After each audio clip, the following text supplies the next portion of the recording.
Hi, everybody. Will here with this week's interview chair.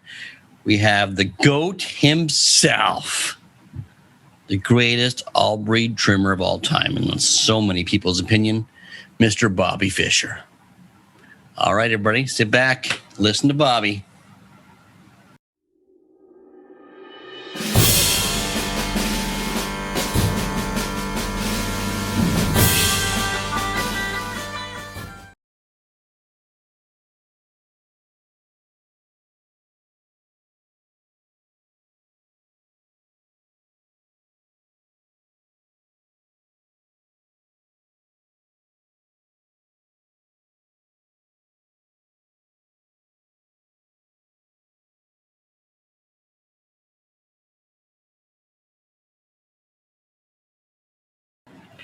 Well, I finally did it, guys. I got Bobby Fisher. Hi, Bob. How are you? I'm just fine, Will. Thank you. I guess it did take a while. It did. Well, I got you now. You're not going anywhere till you get this done. All right. Let's start right away. How old were you, and how did you get started in the sport of dogs, Bob? I was probably 14 or 15, and I started with a cousin of mine, Madeline Kaiser, that lived out on Long Island. And she was an obedience trainer, and that's where I started, in obedience. And a lot more than that, Bob. Come and on. The hook was set. What's that? Can you hear me, Bob? I didn't say a word. Your disconnection is really jumping all over them. Uh-oh. I can hear you, but you're...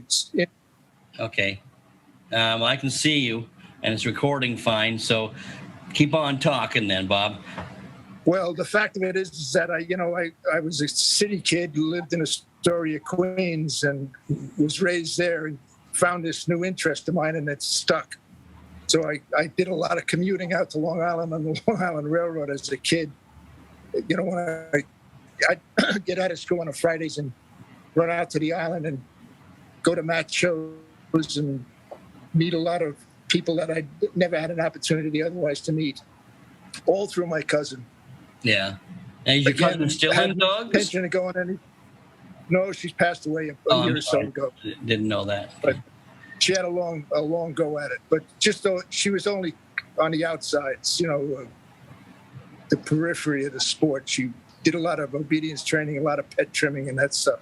Mm-hmm. Otherwise, she didn't have much in. She didn't have much in it. She never bred any dogs or anything.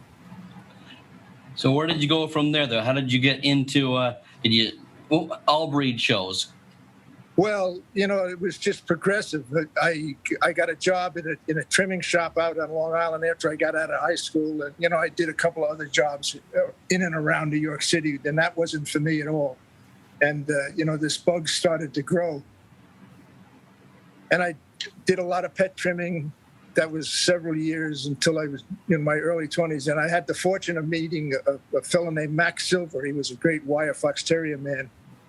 Kind of at the end of his career, he had gone to California. He used to run the Bondi's kennel, Wild Oaks, or just wire fox terriers, but he left them for a while, and they called him back, and he came back to the East Coast. That's when I met him again. By then, he was a really pretty old man, but he was an inspiration to me right from the get-go. He had such great talented trimming wires, and that's where I started my real interest in the sport. Was the terriers, obviously. Well, it was wire fox terriers. That's where I had some connections on Long Island, as a young man. And I got to trim some wires and mimic Max trimming, and it was the beginning of it. I was fortunate enough to be able to run into a lot of guys that really knew their stuff, like Seth Campbell, another wire fox terrier man. I mean, he ran big kennels for really wealthy people, trimmed mostly wire fox terriers, and he was a classic, and a good teacher to me anyway. He was a great teacher. And you started going to all breed shows with these guys? Well, I traveled with them a little bit on and off, and then and it just progressed with me. It wasn't a sudden decision that I was going to do all of this, but I got more and more involved in it. Actually, once I moved off of Long Island, that was that was the beginning of the end, so to speak. Oh yeah. And that was when I went up to work with Bob and Jane Forsyth, and that was the real beginning of it. And what year was that? What year? I'd have to figure it out. I was about 29 when I left there, so I was there for 3 years. So 66, 65, 66, something like that. You were there? That, again, those kennels don't exist anymore. Handlers like Jane and Bob. Well, maybe Adam and Katie might carry that many dogs, but the Forsyths really were amazing operation. It was strictly business and conditioning and trimming and all that. And that's what I did up there when I was a kid. I should say kid. I was 25 or 6. I trimmed all their smooths for the Pharaohs, and I did most of the poodle trimming, which most people don't understand how many poodles Janie used to have. She had 30, 40 poodles in the kennel all the time. When the guys like Frank Sabella and Wendell Samet couldn't finish poodles, they sent them to Janie, and that was the job. Wow. To get them through. And how did you learn how did you learn poodles? And observation. I just, I got lucky. I met a lot of people. I met Joe Vignetti, who was and is a great talent, and Bud Dickey, guys that would share their information with you in a heartbeat. And I had a lot of background in pet trimming, so I could handle the tools. I just had to understand the concept of what they wanted to look like. Mm-hmm. And that was right in that point of time when they started growing the hair off the ground. We showed poodles with mane coats down to their front puffs. But once Frank got in charge of it all, he changed the trim and started stylizing it more and more. And I just came along with it. Wow. And you were with Bob and Jane for 3 years. What was that like? That must have been an education for sure. That kind of situation I don't think really exists anymore, but it was maximum output. Boxers would come in and all kinds of terriers for Janie and the Farrells. She did all their breeding, so the place was filled. Sporting dogs, as you know, she showed a lot of Irish setters, English setters, and Bob showed his pointers and greyhounds and such. So there was a big spread of breeds to watch and see and talk to people about. And both Jane and Bob were great people for sharing their information. What they knew, they'd be happy to tell you. Wow. And who was there with you? Well, there was a lot of assistants. Was there a lot of assistants? Well, Bobby Fowler was one, a great hound man. I'm sure you're aware of him. And they came and went, actually. Terry Childs was an English boy that came over. Janie hired him to come over and trim all the sporting dogs. That's what he did. So, and Afghans and that he took care of. Excuse me. And so did you go on your own after you left Bob and Jane's? Well, I got married to my first wife, and I could say that. And I moved down to Maryland, and we started showing dogs down there. And how did it go? I was 29 or 30. 29. And I got lucky. Mr. Farrell, he thought I was the greatest thing since sliced bread as a kid. And he made sure that when I left Jane and Bob, I got an all breed. I got the last of the all breed licenses in the States. Wow. So, he was a powerful man, to say the very least. And it went from there. And I've been lucky enough to keep meeting people, and I like to call them my friends, like Pete Green. He's a great friend of mine. And through him, I met Rick Chishutian, who was great. Well, it was the greatest in the world is, and on and on. So it's like a snowball effect. Well, and it's funny because when I talked to a lot of people. I was actually talking to George the other day, and he, like so many of them, bring up that you're the GOAT, the greatest of all time for trimming. I've heard that stuff, and I'm going to duck that straight away. There's guys out right now, and I'm happy to say that they're around. And Adam Bernard, he's a genius. He's he's your boy. He's an absolute genius and a great handler. And when it comes to trimming, he's a master at all of any of the breeds he touches look terrific as far as I'm concerned. That all goes back. stems back to you, Bob, because if you go back all those pedigrees, you're there. You're one of the first ones. So you're in his pedigree. Well, I won't spread that around, believe me. But I mean, like I was talking to Wayne about this, and he figured you were one of the last all-breed trimmers. You were one of them that could trim anything. So, well, I'm not afraid to try, and I know a lot of people, and I could ask them questions, and yeah. beg information out of them. And I was patient enough to watch them closely. I mean, that's how I really learned how to trim terriers, just watching these masters. Cliff Hallmark, a genius, a tough guy to get to know. If he liked you, he liked you. If he didn't, you had to stay away. But he was a great trimmer. Simple as that. And I knew George Ward not well, but when I did see him, I watched what he did and how he did it, and on and on. You have to be able to do that. And I think I'm lucky that I can retain those things when I see them. No more. My hands are gone, so my trimming are over. Well, when you first went on your own in Maryland, what was the first dog that really people took notice of you with? Well, that's a good question. I showed some Bouviers that did a lot of winning. I mean, a bitch named Picolette, who was really a real as good a Bouvier as ever been. I think Doug Holly would admit to that. And she did a bit of winning, some specialties, and not a ton of winning, but I had to beat Roy to get into the groups, so that was a tough nut to do. Oh, for sure. Roy Holloway, that is. No, I think we all know Roy from Bouviers, no question. So that was a good start for me, and I had a couple of decent clients down there that were willing to give me a try, and I think I did the job for them at the beginning. Well, and there was all. Sorry, go ahead. I was going to say, actually, my first best in show was a Gordon setter. Oh yeah. Stepping into your field, and whose name I couldn't tell you if you had a gun in your hand. I wouldn't be really. I mean, it's like 50 years ago. I think George told me that. I think George told me. George would know it for sure. He showed for the lady too. Yeah, he told me that. So where did it go from there? You're in Maryland. How long were you in Maryland for? I lived in Maryland until we got divorced. 13 years I lived down there. That was how we moved into Winnie Heckman's old kennel and started it back up again and went from there.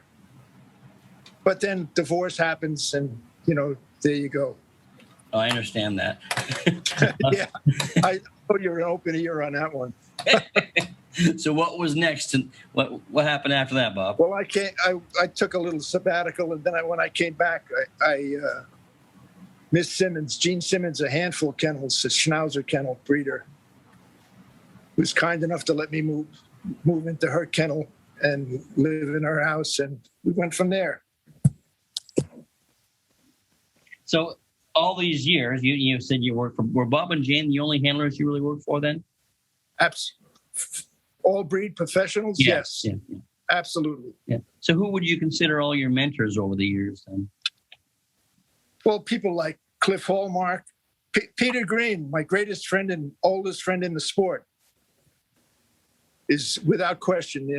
I don't, and I never have, and I've said this to his face, I never made him the greatest trimmer in the world, but he knew a lot about a lot of terriers. Yeah. And he knew what they should look like.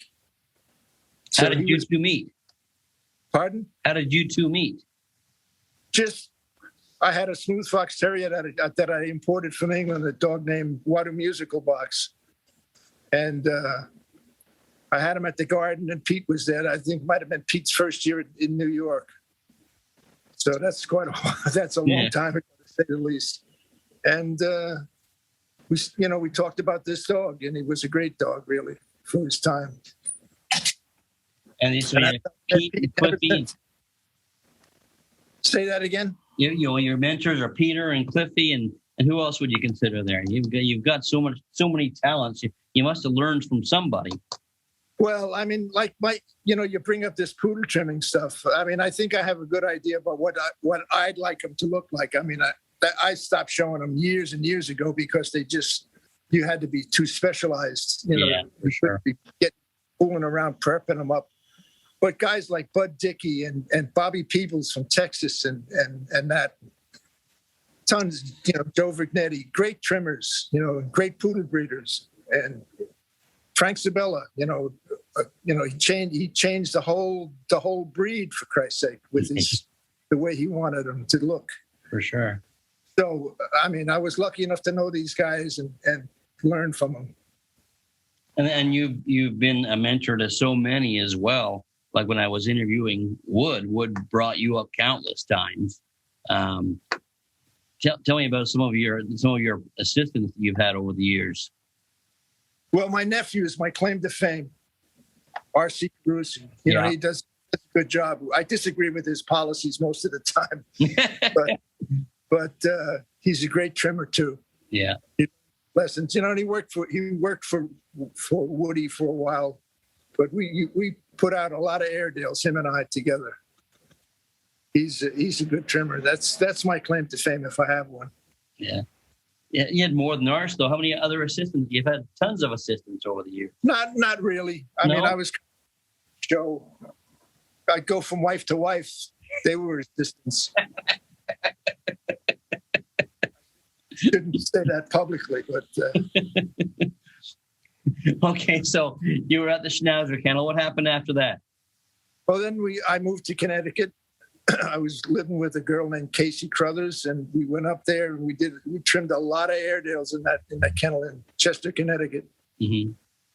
And then, like all things, after a while, things change and women leave and they come and they go. But so then I moved to where RC lives now. I bought that kennel, and that's where I spent quite a few years there. Yeah, I like that. A little place, but a really functional kennel. Yeah, good, plenty good enough, plenty good terrier kennel.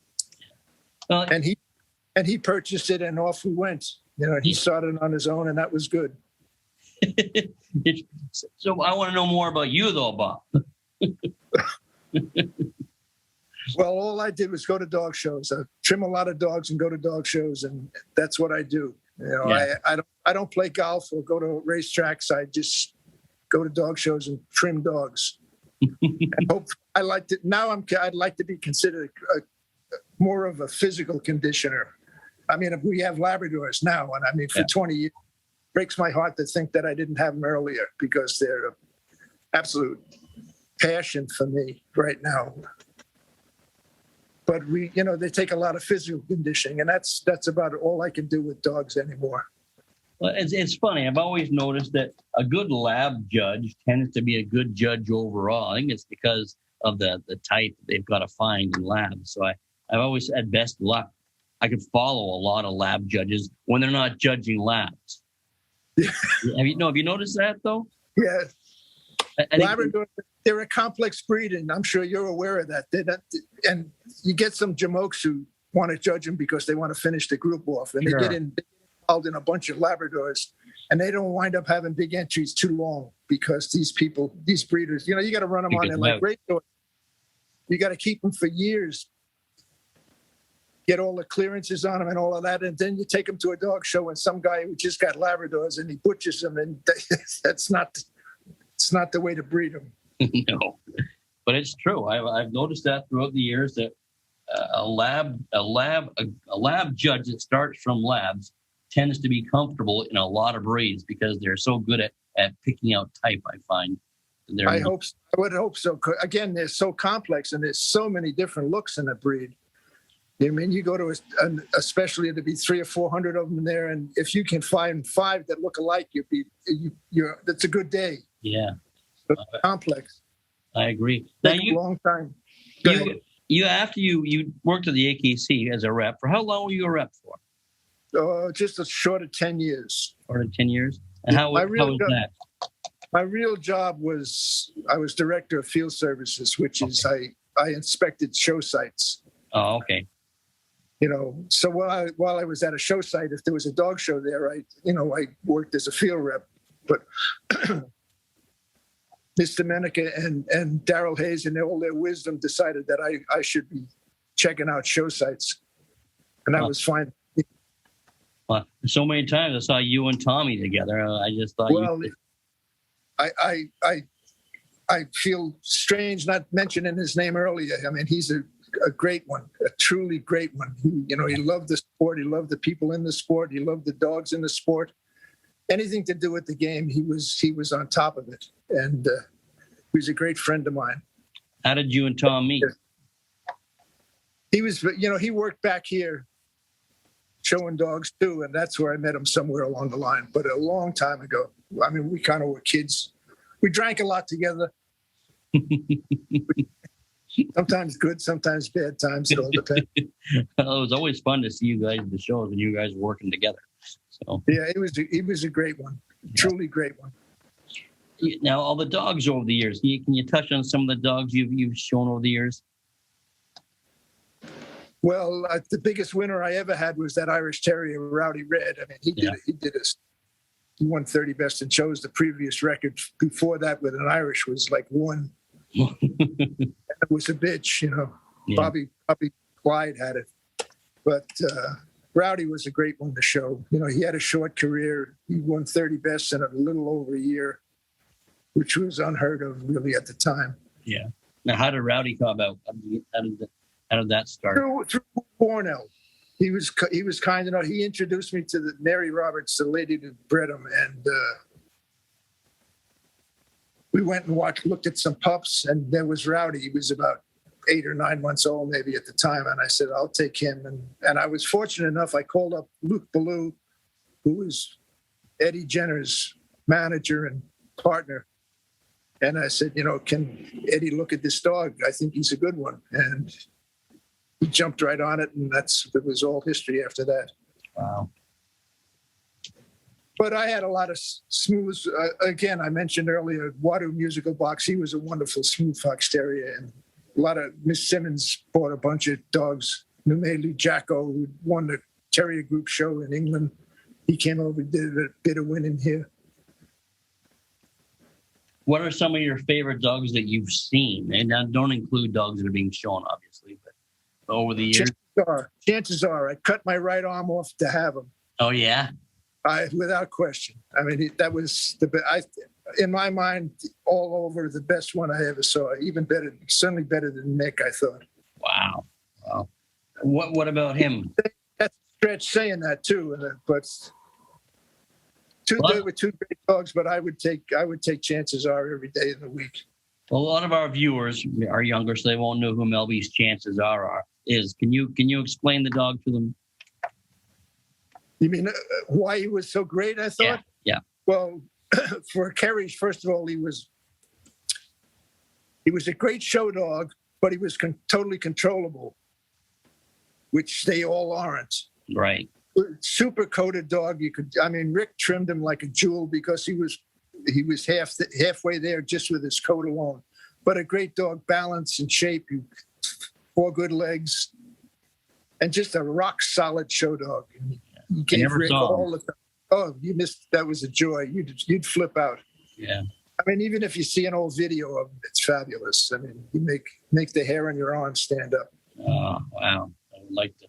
First time I ever was in Chicago when I was still with Jane and Bob, and he won the group out there, and it was just like breathtaking to watch this dog. And Rick, he's a master. He had as much luck. If he had as much luck with wives as he had with his dogs, he'd have 25 grandchildren right now. But he was a dog man through and through, all the way. No question. What other dogs that come to mind? Oh, God. Just this week talking about some sanded poodles to people, and I can't remember any of the names. You remember I'm 80 years old, and it's getting harder to remember something that happened 60 years ago. I get it. But I think like Frederica Rencroft was a changer with Frank showing him. I think he did. I watched him one time in the breed, and he had hair down to his front puffs, and the next day he had trimmed all the body coat off. Put some leg underneath the dog, and it changed the whole style of poodle presentation in one shot, in my mind. Well, people say that about you and certain breeds too, and Irish Terriers and Wires, that you changed, you progressed the breed, the way you trim them. Well, I'll say this about like trimming wires. And when I went to California a bunch of times, I mean, guys like Rick and Woody was still going to college, but he was working his ass off trying to, learn everything he could about terriers. And that's where all these staged works came into trimming terriers, was California. Back here, they had a shape to them, but they didn't have tight flat work like Rick would trim and Woody would trim on them, and sculpted legs. So I mean, that's something that I tried to copy when I came back here, and I'd like to say I had some input in cleaning them up. The lines were better the way Rick showed them, and a lot of the old timers would bitch and moan about or you have no hair on their flat work, with their shoulders and that. Well, you can't show them at 125 shows a year and not keep their hairs short. Yeah. So anyway, and they look prettier. And like George talks about your setter trimming, your Springer trimming, he talks about all those things. How did you learn all those things? Well, anything I know about setters is George, just because we were a lot closer when we lived within 1,000 miles of each other. I mean, years and years ago, George still plays golf, but I made a vain attempt at it, and it didn't work out for me, so I had to keep trimming dogs. But everything I know about trimming setters, I watched him do. Oh, okay. And Doug Holloway, which was a student of his too. Right. So those two guys, and no one else had any input. I mean, Janie and Bob had a lot of sporting dogs out there, but they couldn't trim them like George or Doug could trim. So that's my excuse. And like I look back and you even showed Maltese, I think, didn't you? I showed, a few. I mean, I showed peaks and stuff like that. We imported some peaks, which we promptly sold because it was messing in a field where I had no right to be to start with. But I'd like to say I could pick a good peak if I needed to. Well, that brings me to the next question. You judged for a while, and I saw you judge. I thought you were amazing. I thought that no dog really got by you. You found anything you had to find. Why didn't you want to keep going? Just wasn't for me. No, just that simple, And I had a lot of friends at the Kennel Club, and they pushed the hell out of me. So in a short period of time, compared to a lot of guys, I had almost 3 groups, but it just wasn't for me. Then I had an opportunity out there. Through Daryl. I had an opportunity to get a job with the Kennel Club, and I said, well, then I'm still really involved in the sport, but I don't have to pick them. Every time I saw you, Bob, I thought, oh my God, there's someone that can buy me a dog anytime, that's for sure. Well, I had good mentors that taught me how to look smart. That's part of judging, is looking smart. Let me tell you something. I had a lot of flights home where I'd nod off and then come bolt upright in the seat in the plane saying, Jesus Christ, did I mess that one up? Oh, really? Well, I guess everybody does that. And I didn't like that much. I didn't like it at all. No, that's too bad. So what advice would you give if someone came to you and let's say they wanted to get started at being a handler? What advice would you give them? Right today? Yeah, today. If you have to bribe him, get a job with Adam and Katie. That's what I'd advise. You want to be a dog handler? Start working now. Because it's not just about owning a truck with a bunch of crates in it, or I don't care how successful you were as a junior showmanship person. What all you got to do in junior showmanship is have your parents drive you to the show and walk up and down on a mat straight. I always tell the story that because people ask me about Adam. Adam was never a good junior handler. He was too busy working. He'd go in and try to win, and the girls would always beat the crap out of him. He'd come back and get back to work. It's so true. It's not about walking up and down. It's about getting them ready, right? Keeping them alive, worrying about them. Is it too hot in the truck? These kids, they don't teach that in junior showmanship. No. It's not even close. I wrote an article years ago about, I called it famous for 15 minutes. And that's when you're in the ring and they don't realize what goes into getting that dog at that point. Well, they don't know what they don't know, and they never will learn unless they get a job for somebody with a big string of dogs and that knows, because not all of the guys with big strings of dogs know what the hell's going on. Yeah. So, what about judges then? What advice would you give? I know you say it wasn't for you, but you were obviously you were so good at it. You knew your stuff. What advice do you give for judges that wanted to become a judge? I'm asking you right now. I want to be a judge, Bob. What's your advice? Well, you're 99% of the way there to start with. So, in my book, the fact of the matter is that when you apply for a judge, you showed Rottweilers. I don't recommend that after you've got your license for Rottweilers that you try to become a poodle judge. Not unless you're really sure of your stuff. Yeah. Annie Clark said you should judge provisionals 10 times before you even know what questions to ask.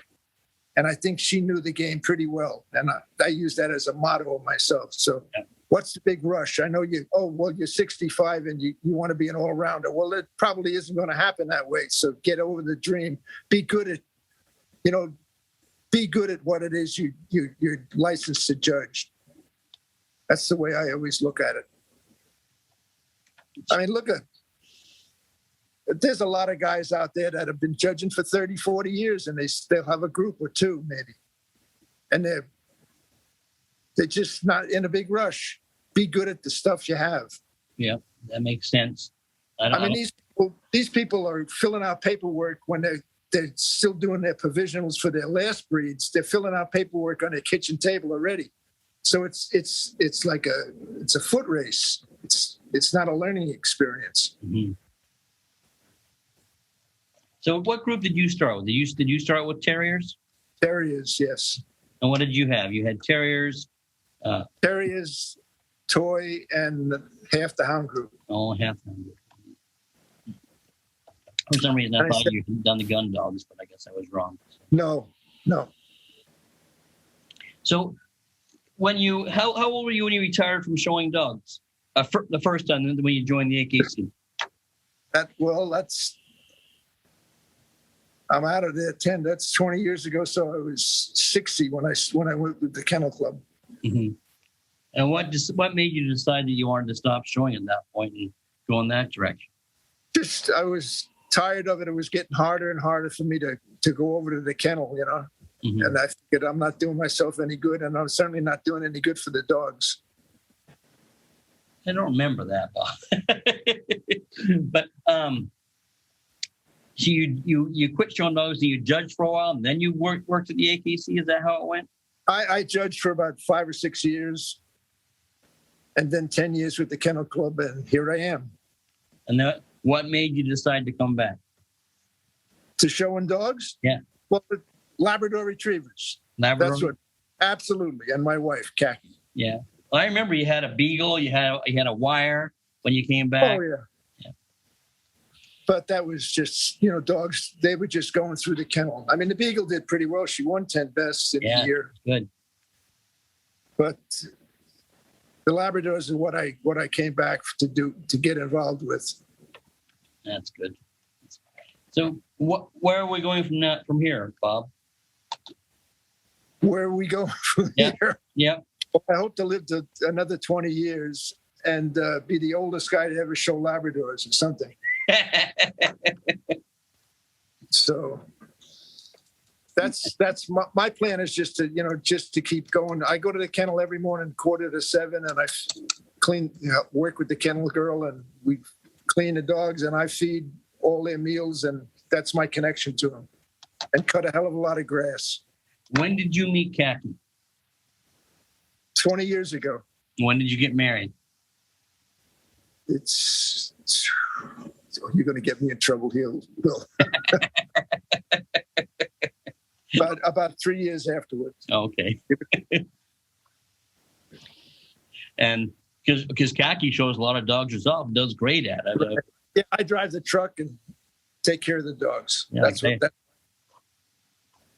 I've accepted that part. It was a hard thing to come to say that I didn't feel like I was up to speed showing dogs anymore. So I don't.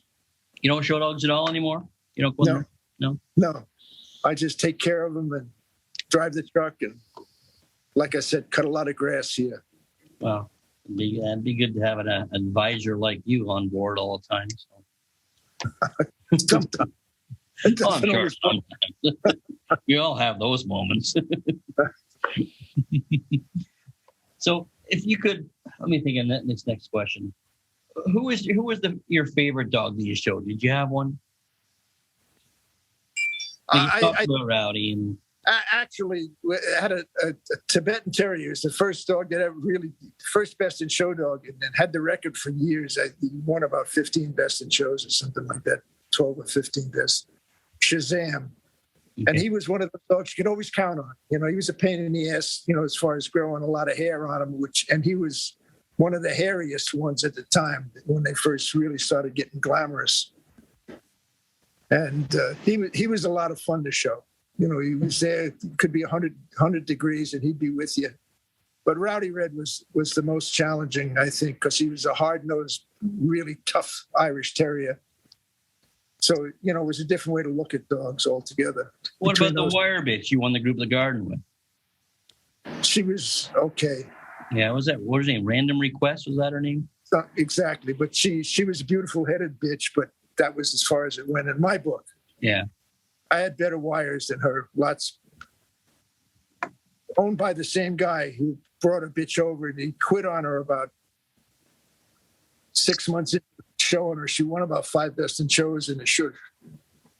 Beat Pete's good wire dog a couple of times, which was not an easy task. Oh, God, no. But she was a lovely one. What was her name? I wouldn't be able to tell you. That was, again, 30, 40 years ago. Her name's out of my head altogether. Wow. Okay. So it's one of the drawbacks of growing old.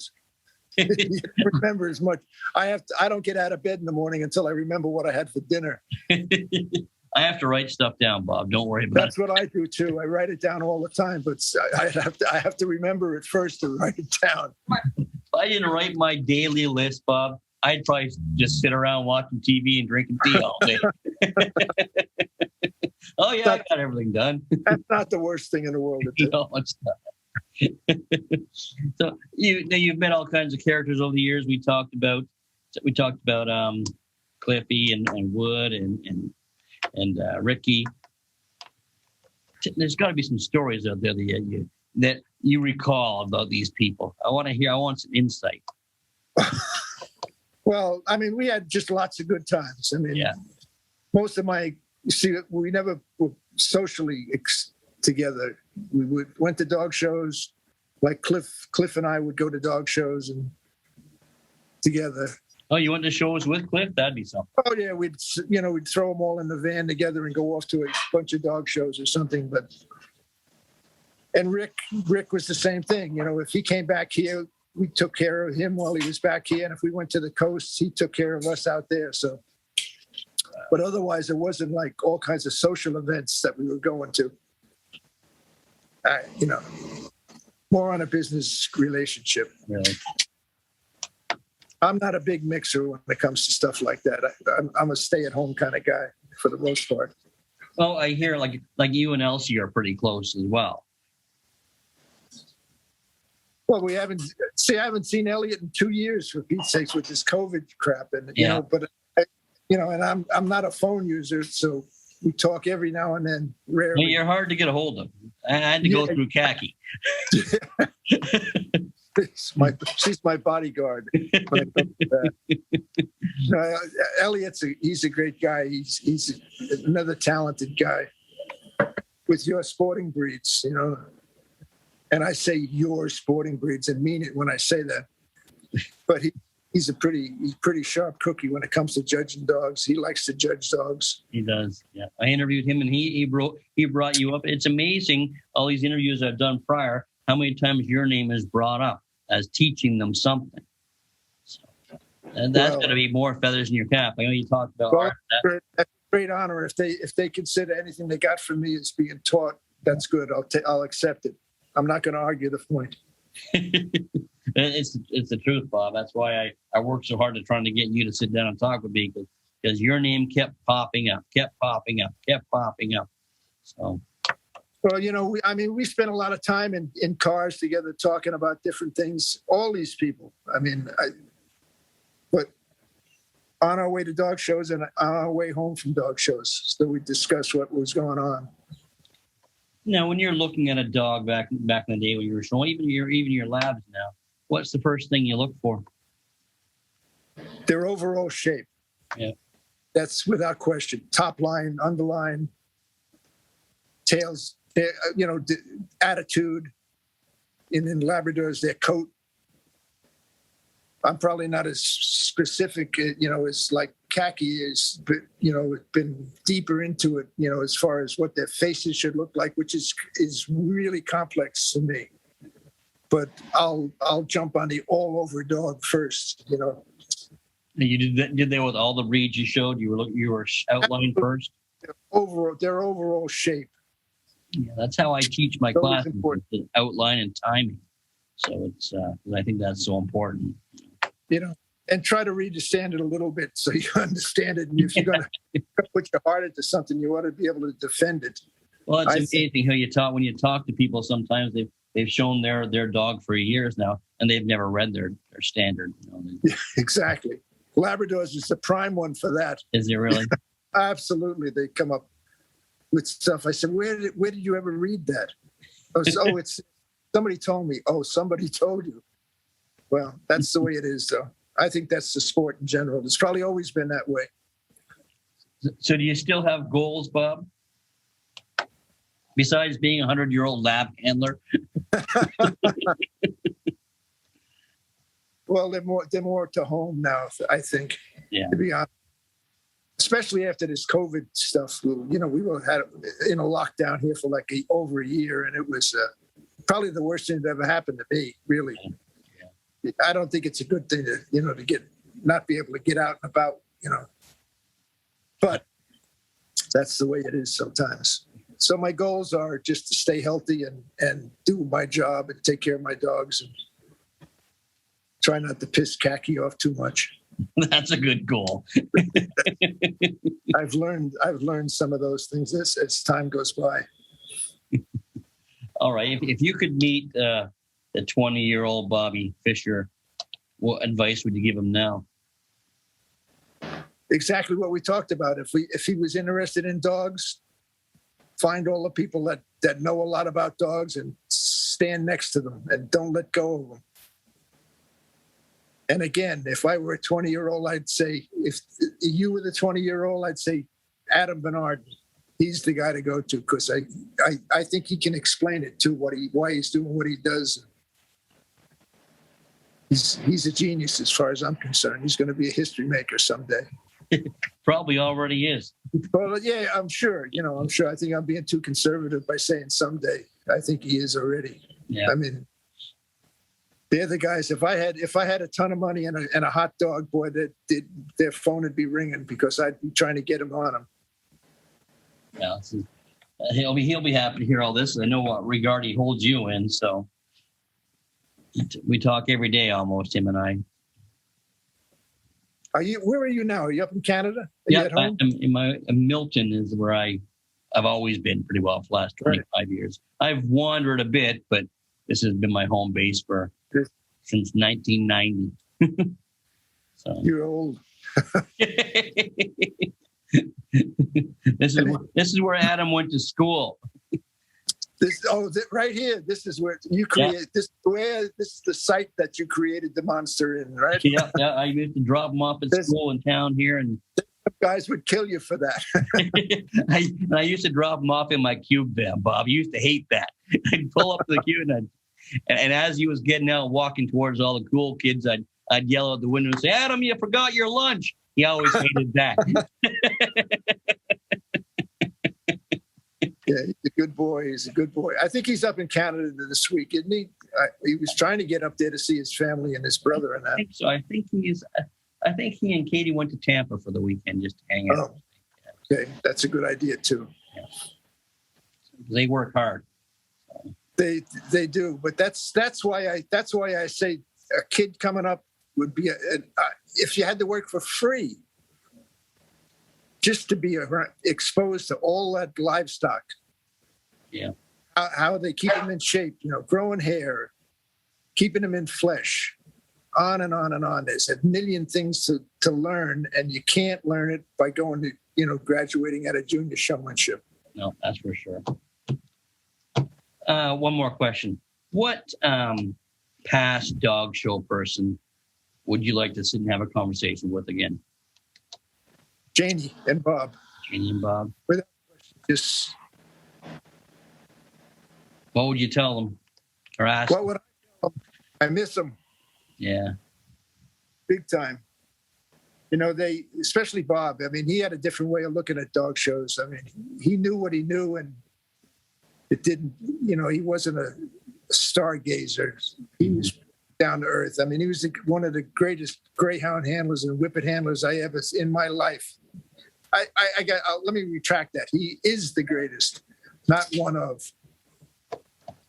I never got to see him show one, except for on videos. Just a whole different way of doing it. Yeah. But over the years, when I'd see them, they'd always give me something to work on. I was grabbed it. Like Janie was always about dog flesh, keep them in good dog flesh. And Bob, I was showing the sheepdog one time, and he was a handful. That bugger wanted to go around the ring like too fast. And Bob taught me how to slow him down and get in his head and keep him in the right shape as we were walking. So I wasn't built like Bob, so it wasn't easy. I know. I can tell you, I can repeat that story because he did the same thing to me. And I don't know who the hell the sheepdog was, but it was one of those things. Bob was in another ring, and I had to take this dog in. Of course, he was watching from the other ring. Well, this big brute took off on me, and there was no walking with him, so I ran with him. Well, boy, that night I heard about it. Yeah. How stupid are you to run that dog? I said I couldn't do anything else. He gave me heck one day too for my Airedale bitch for going too fast with her too. Yeah, he was old school maybe, but yeah, they looked the part. Oh, they always looked the part. Any other? So when you worked for Bob and Jane, what were some of the idiosyncrasies? Like I've heard so many of them. I've heard from Mark and I've heard from Wayne and Bob's idiosyncrasies. Bob and Jane. Don't drink all the cold beer in the refrigerator because you're working late at night. But you hear stories about like the bologna spread and things like that. Oh, absolutely. They're all true. Bologna spread is true. That is a true story. And they're wandering around the dog show picking up all the leftover brush. All the kids would have lunch with Janie before they got married. Every day we'd have lunch with her. Well, you never knew what you were going to get. Usually it was leftovers from the night before. That was lunch. It was as tight as a clam's butt. Funny. All right. Any one more question? I keep saying that to you, but I don't want to let you go yet. What do you think of the current judging process? What are your thoughts on that?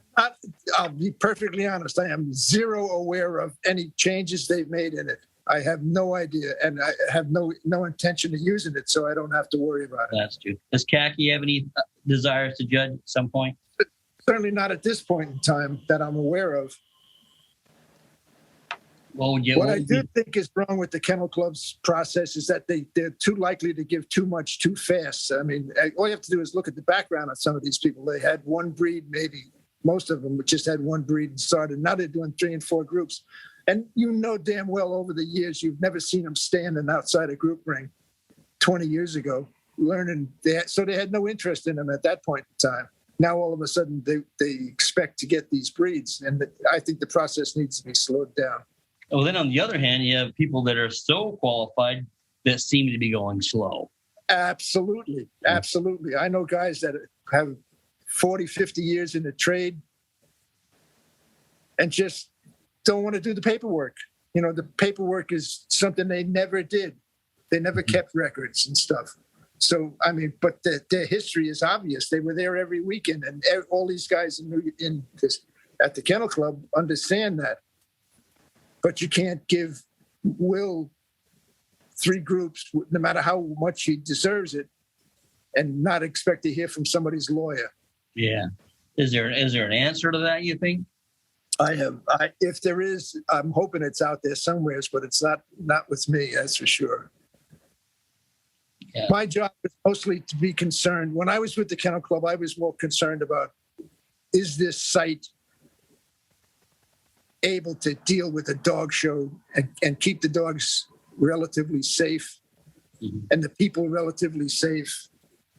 And that was my concern. See, I didn't know that was your primary job. I was a field staff member full time, but you know, when you saw me with Tommy, I wasn't checking show sites. I was doing the footwork with Tommy. Huh. Didn't know that. Plus, you know, we had Daryl was our boss, and he cared about dogs and dog handlers. Really, it was an enormous part of his life, and he did a good job at taking care of the field staff also. A really good job. So, you think we went through the best part of dogs, or you think there's still better to come? No. I totally agree. Bob Forsythe said this when he was still judging dogs, rather, that the best time had gone, and it's true. You know, we're talking 30 years ago. Yeah. States anyway. I don't know about England or Canada, but in the States, it's not anything like it was. And that goes, every aspect of the sport has changed. You know, dozens of ways to go on a weekend, no competition. Everybody's going someplace else to stay away from the competition. Doesn't work either. And we've done that as well, not to the same extent as America, but we have a lot of different directions you can go, and right. Dogs end up being highly ranked without competing against a certain dog. And you know, it's like we run into it every weekend at lab specialties. That people will be, you know, you go into the winners class, there's 25 dogs or something in a winners class, all different colors and everything. Or you go to Potomac, there's 32 in the winners class. Why? Because they were all in different classes trying to get a ribbon. And that's the same way it boils down. Even, you know, you'll have an entry of 10 or 12 Labradors, and there'll be 7 in the winners class. Mm-hmm. So nobody wants to get beat. So they spread these entries out, and that goes all the way through the sport. Every weekend, people are going somewhere different to get away from somebody else. Like you said, you know, they want to get the ranking rather than competition. Because I remember with competition comes a lot of knowledge. Oh, there's no question. Good competition makes everybody better, as far as I'm concerned. I couldn't agree more. I remember Janie and Bob were up here one time in the Peterborough show, and we were talking afterwards, and she was having such a good time that weekend, and she said to me that she felt Canada was at the stage in dog shows that the States were like 15, 20 years prior. And she thought it was a perfect stage because all the dogs were there, and it was just, the competition was good, and it was just an atmosphere she really enjoyed. So. Absolutely. I mean, I didn't go to Canada a lot of times, but when we did go, the competition was some of those money shows. It was fantastic. You know, everybody was up playing their A game, which is what it's all about, I think. And we love seeing you guys come up because it made us better. It really did. Yeah. It made us better. And vice versa. Yeah. And vice versa. I really enjoyed it. Like whenever I felt like I was getting complacent, I'd go and do a circuit down there and try to get my game back up. So exactly. Yeah, because if it's too easy, it gets too easy, and you start losing your edge, and that's the worst thing in the sport. It does happen. It really does happen. I don't think I have any other questions for you. I think I've gone through everything that I want to talk to you about. Well, I hope I was of some use. Well, apparently, you've been some use to plenty of people over the years, Bob. So, well, like I said, if they got something out of it, I'm happy. Well, that's good. You obviously touched a lot of people because your name was a common denominator in so many of my interviews. So I really appreciate your time. I'm glad Khaki rounded you up for me. And we'll have a beer together. Yes, for sure. I'd love to. Love to see you. When's your next show? Couple of weeks. We're off. We just, we had no shows for a year and a half, and then July opens up this past July, and we did 15 shows in 3.5 weeks. Mm. So I said we needed time off. So Khaki is graceful enough to take this coming weekend off. Good. All right. Well, thank you so much, Bob. It was great to see you, and thank Khaki for me. I'll send her a message. I will do for sure. All right, Will. Thanks a lot. And I'll catch up to you somewhere. For sure. You stay safe. You too. Bye. Thanks, Bob. It was great to catch up to you. Haven't seen you for a long time. Remember, if you like what we're doing here, make sure you press the like, share, and subscribe button. You want to get a hold of me, get a hold of me at dogshowtips@gmail.com. If you just want to find out what's happening in Will's world, go to willalexander.net. And again, don't forget about the podcast every Thursday, The Dog Show Drive with Wayne Kavanaugh and myself. Till next week.